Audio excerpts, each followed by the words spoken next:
Voilà, comme vous pouvez constater, nous avons là nos différents projets. Jusque-là, il y a un seul projet qui est déployé. Nous avons ici enquête de satisfaction client version D. Et là, nous avons notre projet test Kobo exercice. Nous allons venir sur ces projets déployés.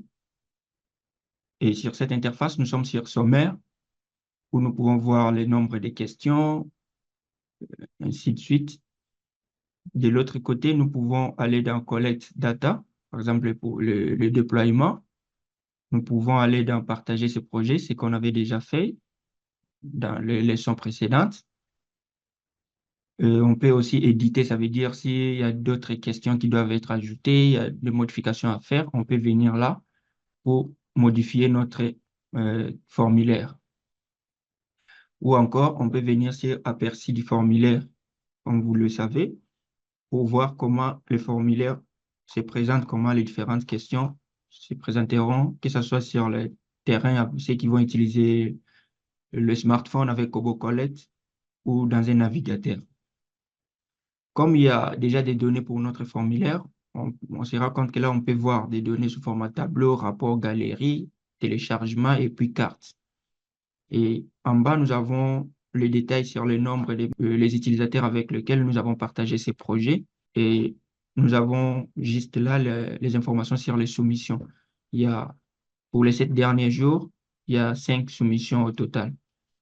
Maintenant, ce qu'on veut faire, si on vient dans formulaire, on se rend compte que du côté droit, nous avons ces boutons. Là, ça permet d'éditer. Ici, c'est pour aperçu. Et là, ça permet de remplacer ces formulaires. Supposons ce même formulaire, comme on a vu avec les XLS Form, on a apporté des modifications sur Excel, ou bien on a ajouté des questions. Au lieu de créer un autre projet, on peut venir juste remplacer ces formulaires. On a aussi déjà vu dans nos leçons précédentes. Maintenant, à la fin, nous avons plus d'actions. Et là, on peut télécharger les formulaires sous format XLS. On a déjà vu ça. On peut aussi télécharger ces formulaires sous format XLM. Donc, c'est juste question de cliquer là. Et puis, le formulaire est téléchargé. On peut partager ces projets. Ça, c'est déjà vu aussi dans nos leçons. On peut aussi cloner ces projets. Donc, si je clique là, ça me permet de placer un titre. Soit je peux laisser vide pour conserver le titre d'origine. Mais sinon, il ajoute le mot clone devant le titre du formulaire. Je peux aussi créer un modèle, donc ça veut dire je vais utiliser mon formulaire ici pour que ça devienne un modèle.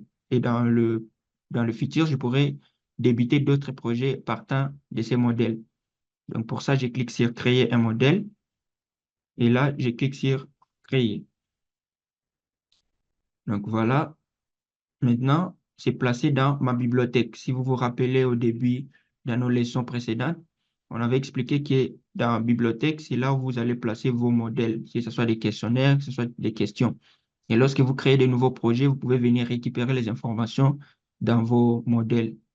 Vous avez ma bibliothèque, ça veut dire que ce sont vos propres modèles. Vous avez aussi collection publique, ça veut dire que ce sont des modèles, des questionnaires ou bien des questions d'autres utilisateurs, mais qui ont rendu public dans Kobo Toolbox. Voilà dans ma bibliothèque, les modèles des questionnaires que j'ai créés là.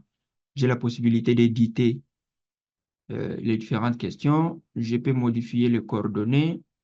Je peux éditer les tags pour ces questionnaires. Je peux partager aussi ces modèles, cloner ou encore créer un projet à partir de ces modèles. Et dans plus d'options, j'ai la possibilité de supprimer ces modèles, de télécharger ça sous format XLS ou encore XML, ou aussi de générer les traductions. Je vais revenir dans mes projets et je vais aller sur notre projet déployé qui est là. Je vais venir dans formulaire, dans plus d'actions. Et en dernier lieu, nous avons géré les traductions. Donc, ça veut dire votre projet, votre formulaire, vous pouvez en avoir en plusieurs langues. En premier lieu, on me demande la langue par défaut. Pour moi, la langue par défaut, c'est français, formulaire en français, et ici les codes. Donc, chaque langue a un code de la langue. Par exemple, vous pouvez voir dans le texte qui est là, l'anglais, le code c'est EN, ça veut dire English. Et la langue qui est là, Rohingya, je crois. Le code, c'est RHG. Pour français, le code, c'est FR. Donc, je peux cliquer sur Définir. Là, c'est la langue par défaut. Et je peux aussi ajouter maintenant d'autres langues. Donc, je clique sur Add Language. Et là, je peux ajouter autre langue. Par exemple, je mets anglais. Je mets le code EN et je clique sur Ajouter. Donc voilà, j'ai la langue par défaut, le français, et l'autre langue ajoutée, anglais.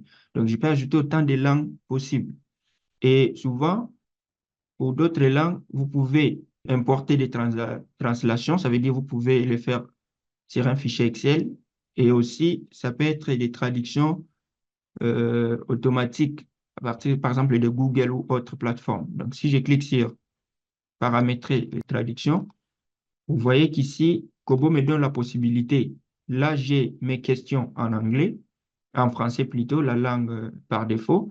Et ici, je peux maintenant placer des traductions. Par exemple, informations de base, je peux commencer à les traduire ici en anglais. Donc, je vais le faire vite fait pour que vous puissiez voir. Donc, je vais prendre le temps de les remplir et puis nous revenons pour poursuivre.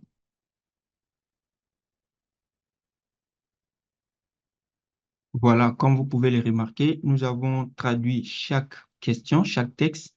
Nous avons là en français et de l'autre côté en anglais.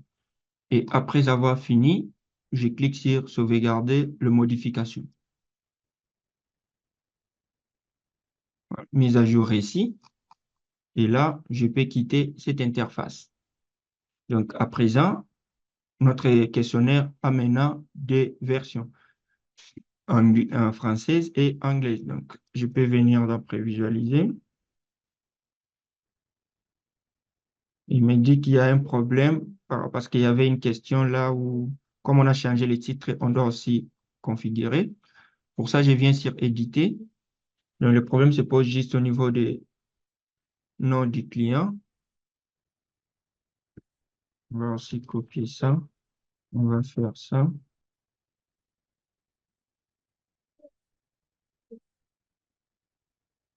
Et voilà, maintenant c'est bon parce qu'on a répété le même titre que la question nom du client. Vous voyez que maintenant nous avons notre formulaire en français et nous avons le bouton qui s'est ajouté là pour choisir la langue. Donc on peut quitter de français vers anglais. Et si je prends ça, du coup, notre formulaire change sauf les titres qu'on n'avait pas traduits. Mais sinon, les autres questions, vous voyez, nous avons Basic Information, Client Name, Customer Email, Do you have a children, ainsi de suite. Donc, tout est maintenant en anglais.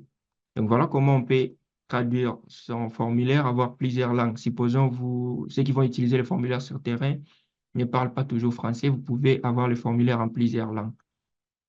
Donc, voilà.